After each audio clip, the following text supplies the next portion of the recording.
Let's dive into some of the controversies that are out there. Let's start with this one. Redskins, it appears, are going to change their name. Here's my take on it, Whitlock. I'm curious about yours. I don't really care. I never have cared what the Washington Redskins call themselves. I do think it leads immediately to the Cleveland Indians, which we know already having to reconsider their name. The Kansas City Chiefs will be next up on the chopping block, so to speak. Atlanta Braves, Florida State Seminoles. Like, we've been down this pathway before, and my concern is just not about these individual circumstances, but setting the precedent that if people are angry, everything ends up getting changed. And the precedent of allowing the woke mob to win, I hate to allow, even though personally I don't really have any strong feelings about the Washington Redskins name. Does that make sense to you? What is your take on this story? It makes total sense. I would say my position would be I think the Washington Redskins should change their name. Yeah. I'm not a Native American. It's not central to me in terms of passion. There are Native Americans who don't think it should change. I'm not well versed on that issue. Where I 1,000% agree with you, though, is that these nickname changes will be used as, look, see, we were right.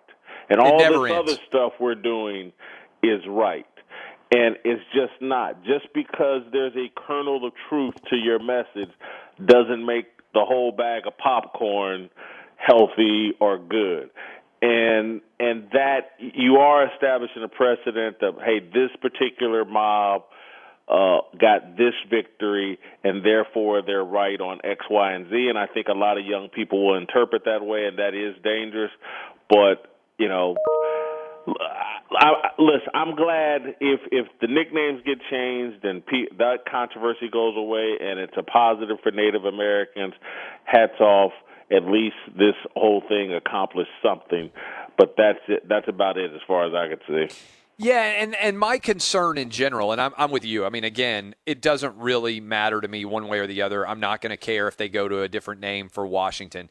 But to me, it all ties in, right? So if you tell me, hey, we only want to change these two names, right? Like if we could have a conversation with the woke community and we sit down and it's like a mediation and they're like, okay, all we want is you give up the Kansas City Chiefs and the Washington Redskins, and we will stop complaining about anything relating to nicknames in sports. I'd be like, all right, I'll give you that. Let's change it. I'm fine with it. It doesn't, like, in general, I don't think people care. The problem is they don't respond that way.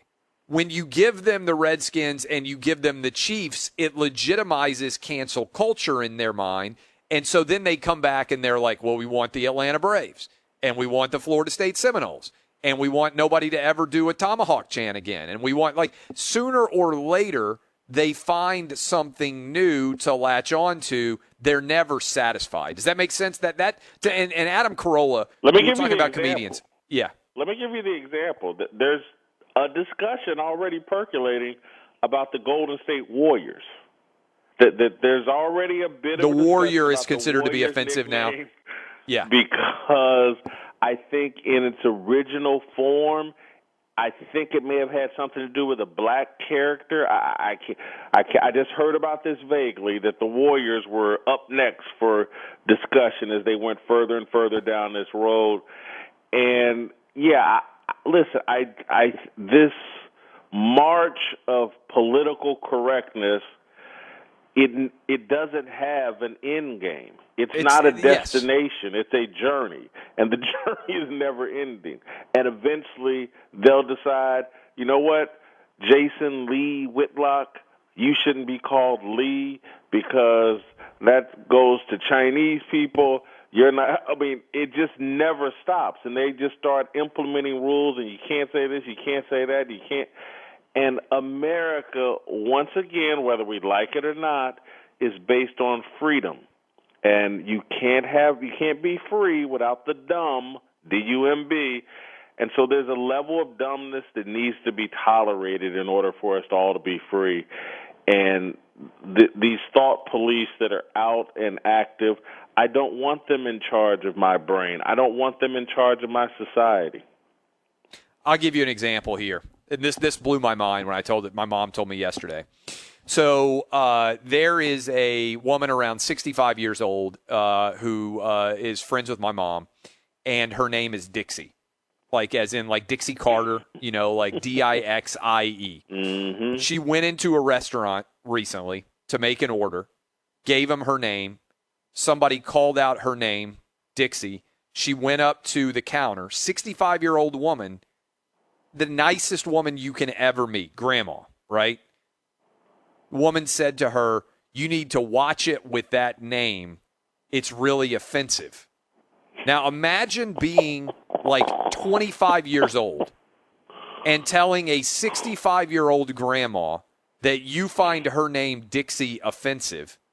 Her feelings were so hurt that she now, when she goes in to place an order in a restaurant, is using her middle name because she's afraid of being called out because her name is Dixie. That's where we are right now as a society. And I am so, like, that story that my mom told me yesterday, it stuck with me to such an extent because there's so many different angles to it. I feel awful for the 65-year-old woman who isn't able to use her actual name because she's offended. Because my response would have been like, yeah, that's my name. I ain't changing it, right? Like, I mean, what do you want me to do? But for the person who confronted her about her name, like, can you imagine that? Like, what kind of world are we in where a situation like that happens? I'm just trying to figure out who determines offense in terms of, I mean, maybe you need to get better hold of your emotional state if someone's name, Dixie, can be offensive to you. I don't know who this person is, but trust me, it's like I listen to music, rap music, and I hear the N-word all the time. And I got to admit, it's offensive to me. But it's like that seems to be outside of my control. I've complained about it. No one cares. But I just can't believe what we pick and choose to be offended by. Oh, if this person is of this color and calls me the N-word, it's not offensive. But if this person is a different color, says it, I'm very offended. And if they say it in a song, I'm very offended. The world has gone crazy. Now people named Dixie have to walk around with shame. It's just, we got to stop this. Men at some point got to stand up and be men and quit just taking this and just quit taking and taking and taking. People are trying to overturn the most successful country that we've ever seen, that we're all blessed to be living in, all the people doing all the complaining. Not one of them is looking to leave America. That, to me, calls BS on most of their complaints, if not all. All right, I want to hit you with a hypothetical. So I went to go see, and I might need to do this in the next segment, but I'm going to set it up. I went to go see Hamilton on Broadway. Phenomenally entertaining play. I'm a American history buff. I thought it was very well done. Lin-Manuel Miranda. It just got put up on Disney Plus, so a lot of people have been watching it over the weekend. Everybody's looking for entertainment options, everything else. It is for people who aren't familiar with it. Have you seen Hamilton? No. Okay, but for people who are not familiar with it, it is a rap version of Alexander Hamilton's life. When we come back, I've got a hypothetical that I think is going to blow Jason Whitlock's mind. All right. This has turned into a huge controversy of late where you've got like voice actors saying, oh, you can only be a voice actor of a cartoon character, right? Like on The Simpsons, somebody, I can't remember who it was, Hank Azaria, I think. He's been doing the Apu character for a long time on The Simpsons, and he's like, hey, I can no longer do the Apu character voice. You've got somebody, I think, on I can't even keep up. I don't watch a lot of these cartoon comedies, but it's turned into a big story. You know this, right? Yep. So, and Disney has been a big part of this. Like when they redid The Lion King, they even have taken it to the next step and said, oh, Simba, which is a lion, it has to have a black actor voicing Simba. Did you hear that? Remember that controversy? Like Jonathan No. Taylor Thomas. Oh, yeah. Jonathan Taylor Thomas, who was from Home Improvement, a white kid, was the voice of Simba in the original animated version. When they did the live action version, again, they're animals. They were like, oh, James Earl Jones was the voice of, as everybody knows, the voice of not Simba, but whoever the main. I've already forgotten the name now of the main lion in The Lion King. But whatever, it's a great movie. But now they were like, oh no, the lions have to have black actor voices because lions live in Africa, which is an interesting little twist in and of itself. But what would happen? Okay, so nobody says about Hamilton, oh, these are white people that are being played by black people, right? What would happen on the internet if somebody was like, I'm going to do a country and Western version of the Obama administration, and we are going to have only country music singers, all of whom are white, playing an Obama-themed musical country and Western version?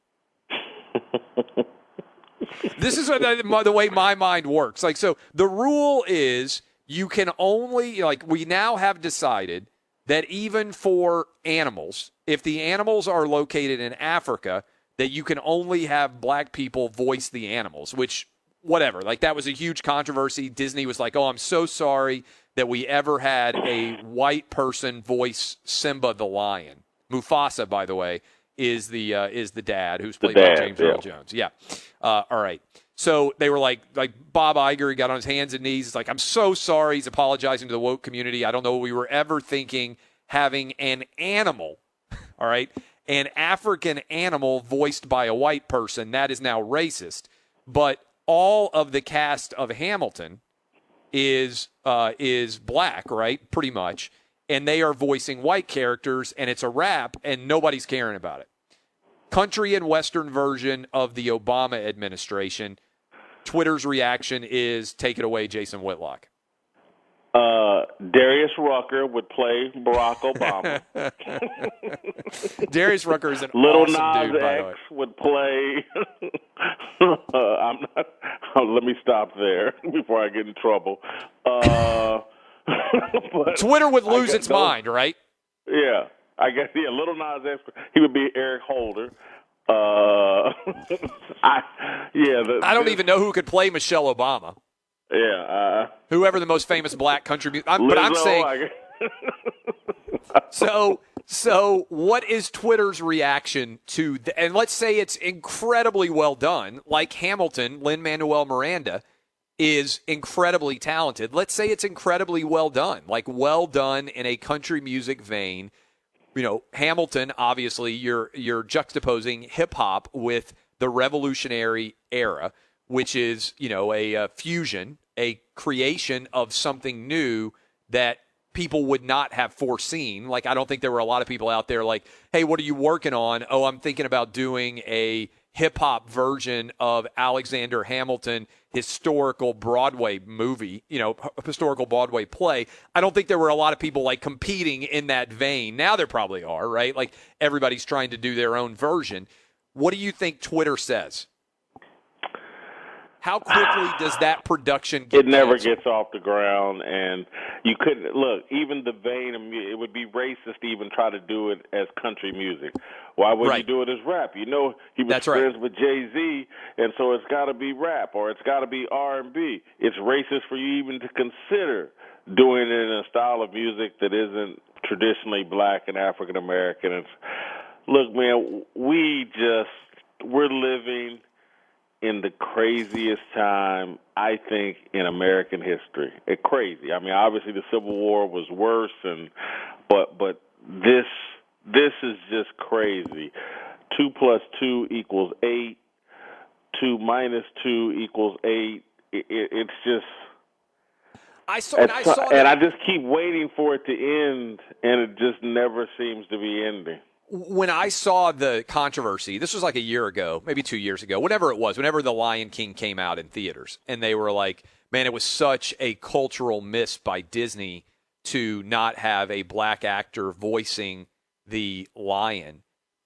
I was like, first of all, I even to think about it, right? Like, I mean, I wouldn't, and I bet back in the 90s. No one thinks about it. Who thinks about the color of the voice? This is a huge controversy now because people are like, oh, I can't be, Apu can't be a white guy on The Simpsons, and there's some guy in one of the I'm just reading about it recently. Like, everybody is stepping back and saying, no, I can't do a voice of somebody else. Like, you're literally a voice actor.